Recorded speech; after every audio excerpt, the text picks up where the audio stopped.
Berikutnya trauma korosif. Trauma korosif ini maksudnya adalah zat kimia yang nggak sengaja tertelan, mengakibatkan peradangan di esofagus karena luka bakar dari zat kimia tadi, dan ada 2 jenis, ada yang asam kuat atau yang basa kuat. Biasanya kalau anak-anak tidak sengaja, kalau dewasa mungkin bisa nggak sengaja pada kasus tertentu, atau mungkin percobaan bunuh diri ya, atau bahkan percobaan pembunuhan ya. Wah, ini diracun aja nih pakai air keras gitu ya, nah itu bisa berbahaya.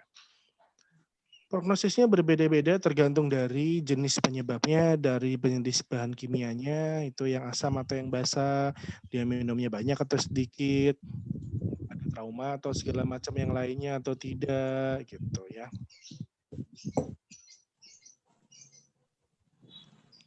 Kemudian lamanya kontak dan adanya terapi. Kalau kena zat asam, contohnya adalah asam nitrat, asam sulfat, perak nitrat, pembersih kloset, dan air aki. Nah, khusus air aki, siapa yang belum pernah lihat air aki kayak gimana? Harus tahu nih yang dimaksud air aki itu kayak gimana. Ya, siapa yang belum pernah lihat air aki? Aki mobil. Ya, aki mobil, atau motor. Belum, Dok. Ya, karena sekarang sudah banyak aki kering. Ya, kalau zaman dulu aki basah semua, tapi sekarang sudah banyak aki kering. Nah, kalau aki kering itu udah low maintenance, tapi rusak ya udah buang gitu ya. Tapi kalau aki basah itu di dalamnya harus diisi air. Nah, airnya itu namanya air aki. Lalu bisa nyetrum di charge gitu ya. Nah, yang jadi masalah adalah botol penyimpan air aki itu harusnya bentuknya khusus. Satu, botolnya warnanya tidak jernih, alias dia warnanya putih gitu, doff gitu ya. Dua, bentuknya ujungnya ada corongnya yang bisa digunting biar nanti dimasukkan ke dalam air akinya gampang gitu ya. Nah, siapa yang pernah ngerasain ngisi air aki itu? Nggak ada? Ya, Mungkin pernah di motor atau di mobil? membantu. Ingat ya. Kalau ingat biasanya tahu ininya, tahu kemasannya ya. Iya. Kemasannya, betul. Kemasannya kayak gimana air aki itu? Nah, kemasan air aki yang betul itu maksudnya yang sesuai aturan gitu ya. Itu kurang lebih seperti yang mana?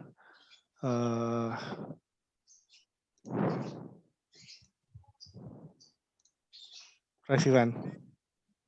Kalau saya pernah lihatnya seperti baris kedua di kiri. Oke. Yang warna label warna biru.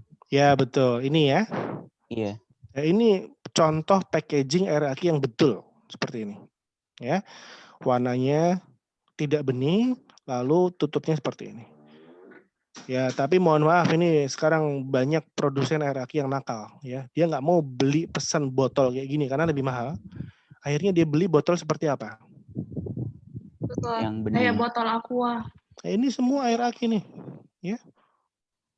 Coba kalau seandainya di bengkel ada yang beli air aki seperti ini bengkelnya untuk dipasang ke motor atau mobil.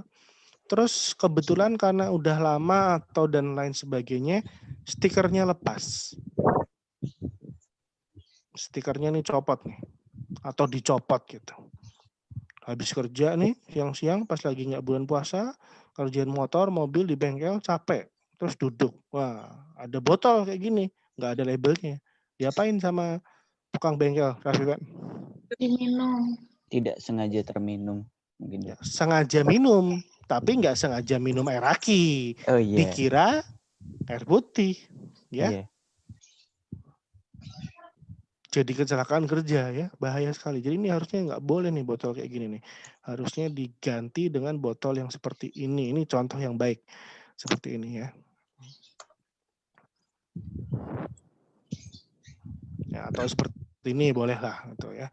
Tapi prinsipnya harus beda dari air minum kemasan gitu ya. Itu harus berbeda.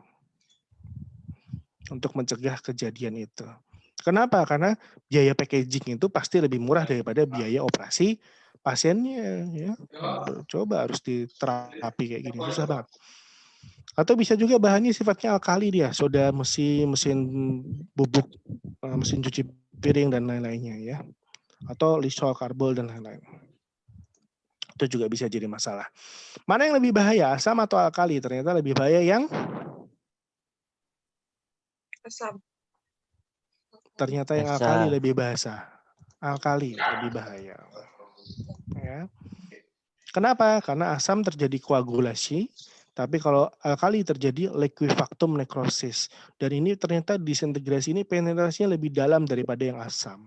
Ya. Lebih parah.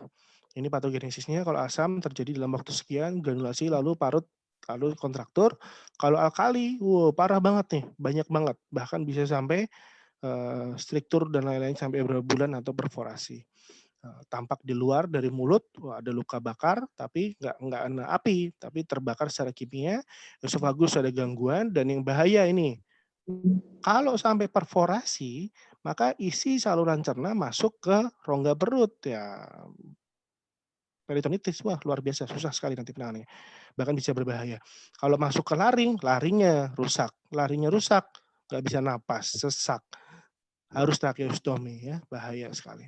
Ada beberapa derajat, kalau kita lihat awalnya mungkin cuma merah-merah doang, tapi kalau parah bisa sampai terbakarnya sampai putih-putih gitu, atau bahkan seperti ini ya, wah udah hampir hancur gitu ya, udah mukosanya jadi rapuh gitu. Gejala klinis awalnya mungkin seperti ini, lama-lama nggak terlalu sakit tapi sulit nelan karena jaringan yang radang tadi dia seperti menempel, lalu diameter esofagus yang tadinya sekian berkurang jadi lebih kecil, jadi lebih sulit. Jadi dia bilang keluhannya apa? Saya masih bisa makan sih dok, tapi makannya susah sekarang. Gitu ya. Lebih sulit makannya. Kita lakukan bisa menunjang, bisa rongsen, ataupun yang ideal adalah endoskopi. Karena dengan endoskopi kita bisa lihat nih, tampilan mukosa seperti apa. Karena dari rongsen CT scan kita nggak bisa lihat tampilan yang merah kayak gini. Kelihatan hitam aja semua. Tapi kalau dengan endoskopi kita bisa lihat nih, oh ada erosi di sininya, merah-merah nih ya. Ada luka nih sampai sini nih. Gitu, ya. Perbaikan KU, jaga keseimbangan elektrolit, jaga RW, dan observasi jika perlu dilakukan perujukan. Ini terapinya yang penting, 24 jam pertama, berikan cairan cukup parenteral, observasi masalah komplikasinya, apakah muncul, jika iya segera konsultasi dengan spesialis terkait, misalnya bedah atau bedah digestif, yang butuh dilakukan tindakan tersebut ya, atau yang THT juga bisa. Terus elektrolit diberikan, lalu harus dinetralkan. Nah pertanyaannya bagaimana cara menetralkan zat kaustik tersebut, Heru? Kalau dia kena zat asam kuat, berarti kita kasih basa kuat kan? Ya. Kalau basa kuat, kasih asam kuat kan, biar netral ya. Gimana Heru?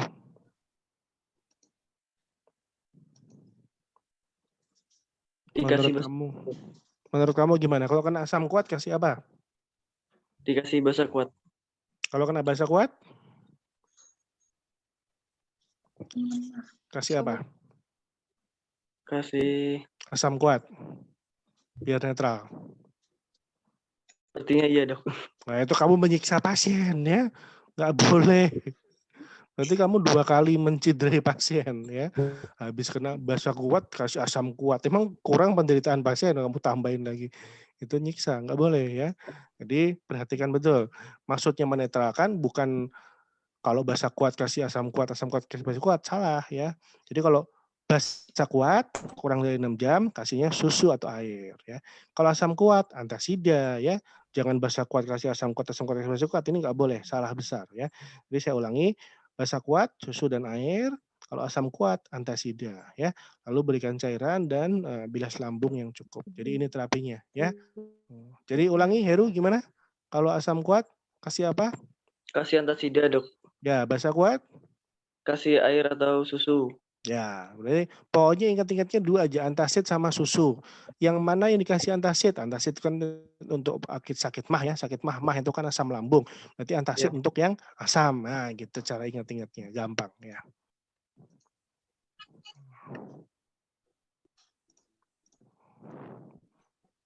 Oke, kita lanjutkan. Ya, medikamentosa bisa pakai antasidnya, bisa sukralfat, H2 blocker, omeprazol, antibiotik oke mungkin bisa, lalu kortikosteroid, dan mungkin kalau nyerinya sampai luar biasa hebat, butuh sampai analgetiknya kelas yang level morfin. Kemudian berikan pencegahan struktur, jadi supaya yang radang tadi nggak menempel terus bikin esofagusnya nutup gitu. Caranya gimana? Kasih NGT ya, pasang NGT dan dipertahankan sampai 3 minggu. Lalu di esofagoskopi ulang dicek. Kalau perlu operasi sesuai dengan kondisi yang butuhnya. Sesak napas ya kita tracheostomi. Kalau ada masalah saluran cerna, peritonitis ya laparotomi. Kalau ada masalah lainnya ya mungkin gastrektomi atau esofagotomi atau dilatasi kalau ada struktur esofagus. Dan ini penting ya, jangan hanya terapi penyakitnya saja. Memang penyakitnya adalah trauma korosif esofagus. Tapi yang kita tanganin ini bukan esofagus. Yang kita tanganin adalah apanya? Yang kita tangani bukan esofagusnya, kita tangani apanya?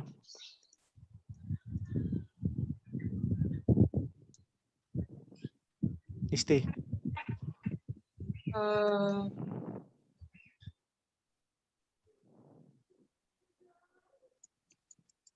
Raminta? Halo? Heru? Rafifan? Yang kita tangani ini bukan esofagusnya nih pada trauma korosif esofagus. Yang kita tangani apanya? Rafifan? Psikisnya. Yang kita tangani pasiennya, manusianya. Kan nggak mungkin esofagusnya doang yang datang. Iya. Ya? Yang datang manusianya, pasiennya. Makanya kita harus melihat pasien secara holistik, secara keseluruhan. Coba di anamnesis, ada masalah apa? Kenapa sih Pak, Bu? Oh saya nggak ada duit nih. Udah stres utang banyak, udahlah saya mati aja. Cuman dia pilih yang buat mati salah gitu kan. Nggak mati malah sengsara gitu. Atau oh saya ditinggal sama keluarga atau ditinggal suami, ditinggal istri, stres mau mencari perhatian dari yang sayanginya. Mungkin oh kamu jangan ninggalin aku, kalau ninggalin aku nanti aku bunuh diri mungkin gitu ya. Apalagi sekarang anak-anak lebay-lebay gitu. Dikirain lah ya udah terserah sana bunuh diri oh aku nggak peduli gitu. Akhirnya minum beneran kan.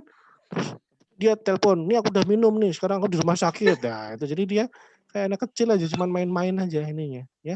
Tapi nggak mikir dampaknya luar biasa pada dirinya, kesehatan Psikis. dirinya ya. Malah jadi kita harus cek ini sebenarnya ada apa nih? Ada masalah psikis nggak? Kalau ada tanganin. Ya mungkin bukan kalian yang nanganin sebagai dokter umum, tapi kepada psikiaternya bisa atau kepada psikolog juga bisa. Berarti harus konsultasi. Oh ini ada gangguan ini ya.